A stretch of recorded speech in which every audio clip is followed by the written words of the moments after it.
I'm Jane Frere. I'm a Scottish artist, and I was born and bred in the Highlands, and then after travelling a little bit around the world and working away and living in London for many, many years, I returned to the Highlands, to my family home, and this is now where I have my studios. I think I belong to those kind of artists who are actually depicting elements within society that personally really touch me anyway. That's what I tune into.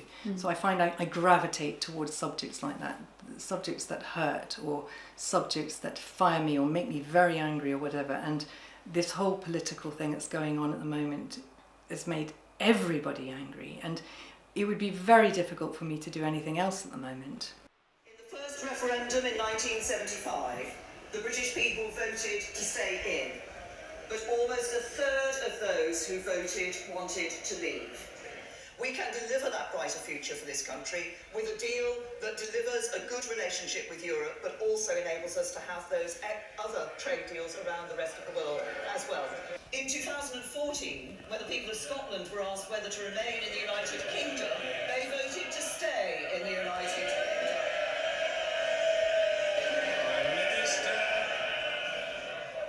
As I've just repeated, in the referendum in 2016, the British people... The place was in, and is still in, chaos and turmoil, and that's what I've tried to really encapsulate in these big mood drawings and on the wall and whatever, this idea of chaos, the idea of these heads and these cockroach-type beetles and animals and birds all fleeing towards this void, towards this great unknown hole that we're all going to fall into, because everything about Brexit has been a great unknown.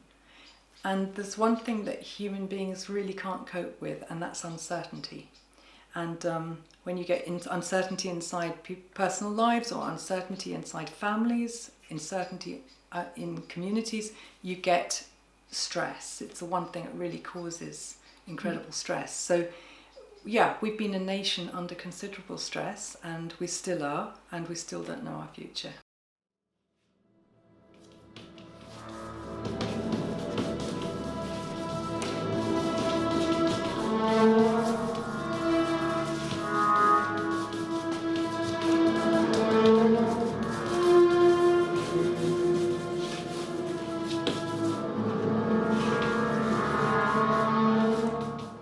I'm very influenced by the landscape, by the textures of the landscape and the various qualities. So this has fed my drawing. I believe that everything that I do in my art, even though it's about human confrontation, it's about war, it's not about nature, but the war in nature or whatever, I can extract and take it. But these shapes and forms, I know that's what I use in my work. I mean, they're just black silhouettes against all of this, and it's really atmospheric, and it's kind of desolate, it's kind of lonely, and it's that sort of beauty and yet desolation that I really love.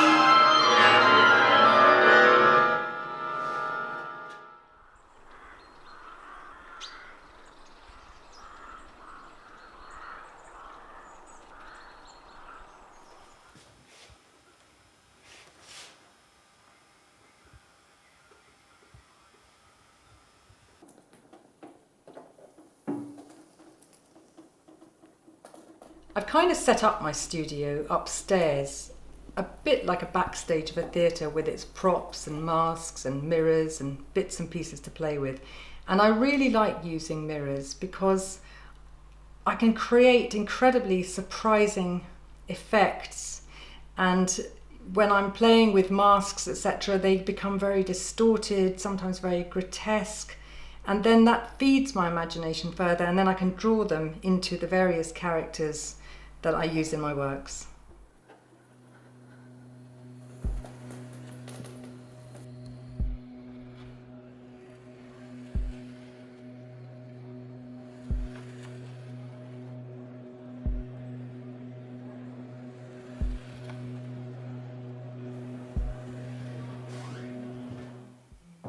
So this studio is the print studio and set up for printmaking. If I'm working on one thing, I tend to work on one thing right to the end of that. So I might work in here for about 5 or 6 months, as I was when I was printmaking, and then move upstairs to go and start working on the pastel wall. And then that was me up there, and I did all my charcoals and pastel and everything up there. So then there was a few more months up there. So I tend to, once I get into something, I tend to just stick at that. I can't really do two things at the same time. It's either printmaking or all the other stuff upstairs.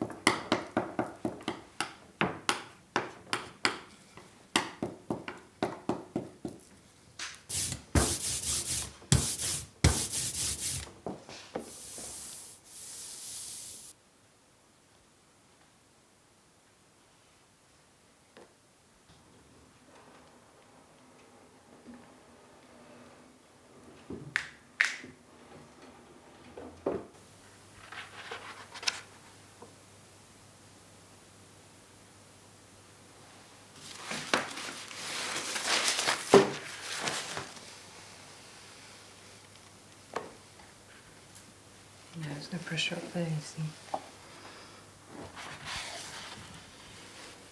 So that's when I would use this for chopping all the heads out. Mm-hmm. And then the heads go on sticks and they get reused and that's how they all ended up inside that box there. In the end, the multiple heads becomes part of the concept, or so it's like the accident actually then becomes part of the concept and then even becomes an artwork. Yeah, just depends. So accidents are useful.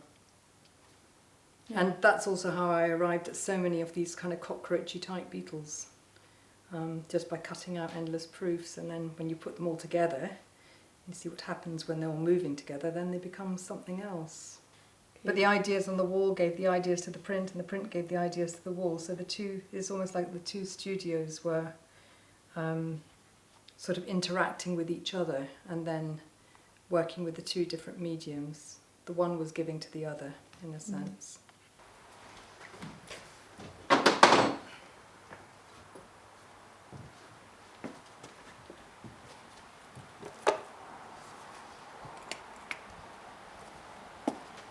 So I clean outside. It's kind of something almost quite romantic about it as well, the sort of the printmaker's ritual. But sometimes at midnight, if I'm working really late and it's snowing and I've got my rags out there and the flames are going into the snowflakes and everything, it's kind of nice, actually.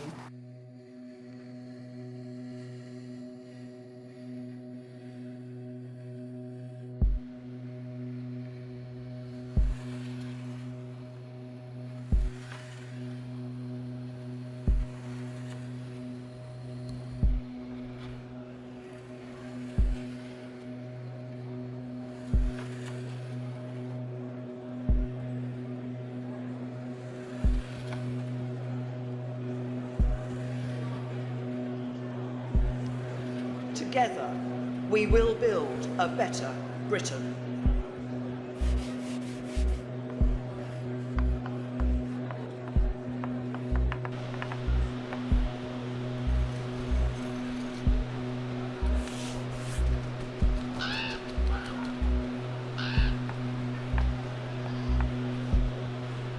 Pity the nation whose people are sheep and whose shepherds mislead them. Pity the nation that knows no other language but its own, and no other culture but its own. Pity the nation whose statesman is a fox, whose philosopher is a juggler, and whose art is the art of patching and mimicking. Mr. Speaker, the Brexit talks are about acting in the national interest. Pantomime, gobbledygook, stupid people. Pity the nation whose leaders are liars, whose sages are silenced, and whose bigots haunt the airwaves. You've shown yourself to be vindictive, to be nasty. All I can say is thank goodness we're leaving. They are ashamed of this Parliament, ashamed and embarrassed of British politics and the laughing stock that we have become. How many artists have an opportunity to work with an animator who can actually animate their still work? That's really something else. And also it's something I really appreciate because of having come from theatre, which is, you know, working in the third and the fourth moving dimension or whatever, and it's live. And then also being a fine artist whereby I'm working two-dimensionally on flat works, then it kind of makes sense to have an animator then who just gets everything moving, you know, gets mouths opening and tongues coming out and sticks moving, and it's incredible.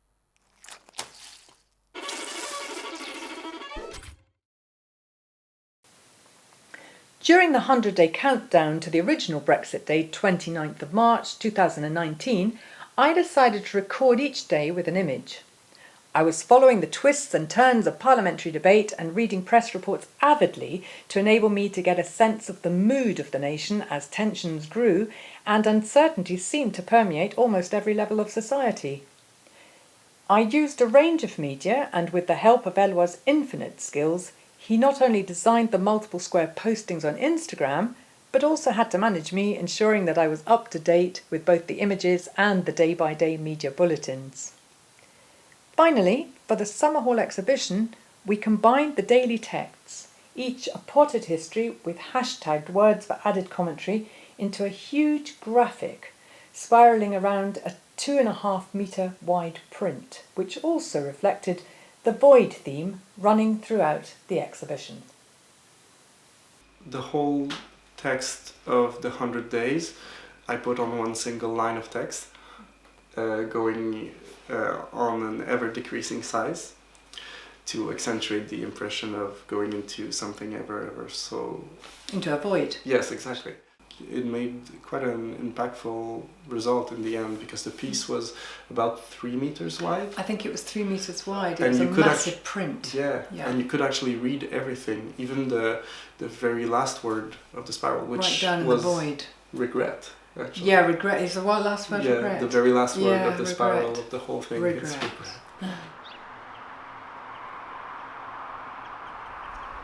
I'll tell you whatever, if you take the other side, very gently, that's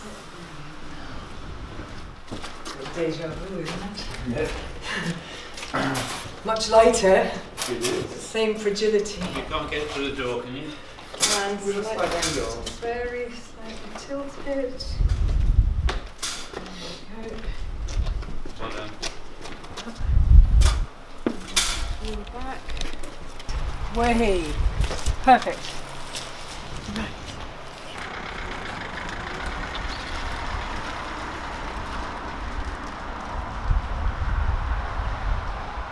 But could you actually have imagined at that time that you might end up exhibiting in Edinburgh during the time of the festival, at Summer Hall, for example? I never thought. I initially thought, oh, I'm gonna help a little bit on this project, and my expertise will be used later on. But then I think my role got a bit bigger than I thought it would be initially, which is great.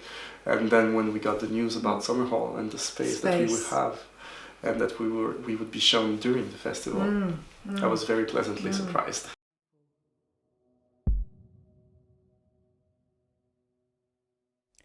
On the last day, as the exhibition was closing down at Summer Hall, Professor Richard DeMarco, Edinburgh's doyen of the Edinburgh art scene, came in to bid farewell and also to give his spontaneous response to my work. All these people here who come here don't perhaps understand that this is related to the Castle's great statement against war and human conflict, Guernica. This is a Scottish version of Guernica. But no politician, the people who come here are only arty-crafty people, so it's the wrong people who come here. What you need are serious people, the leaders of so-called society, who are visually, to a great extent, illiterate. You know, these come here. So I'm worried about how the impact of this is to be saved. How do we preserve this statement, the whole thing, I mean? But it's a historical moment. The whole Brexit thing is... It's not going to end, most seismic. It's not going to end. It's not going to end with an election, is it? No. No. That'll be the beginning of It's probably horrifying. You yeah. see, the things that I love are these. Yeah. That's where we're going, I think, into the abyss. We're heading there, but we're not in it yet. But that's And you've got to admit that people like Boris Johnson is the wrong person to understand this. Oh, he understands it. So you're packing this up, putting it into a car, Take it up to the Highlands, exactly. Yeah, but where can it show from now on?